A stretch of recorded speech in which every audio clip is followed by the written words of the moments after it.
আমি এগুলো খাই অনেকের জলে দেখিয়া, অনেকে আমার কমেন্টে কয় খা জোলার খাওয়া খা। কন খাবারটা কি খারাপ? ডিম গোস্ত এরকম সালাইছে গরম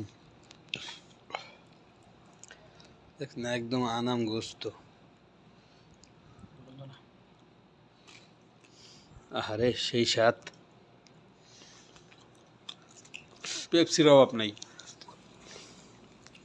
এটা আমার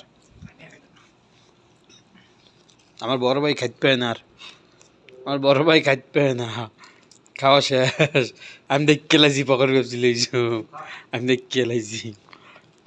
যাক ভাই, সবাই দোয়া করবেন, আমি আর খাইতে পারতেছি না, আল্লাহ অনেক খাওয়াইছে, বিদেশের বাড়ি অনেক খাইছি। সবাই ভালো থাকবেন, আল্লাহ হাফেজ।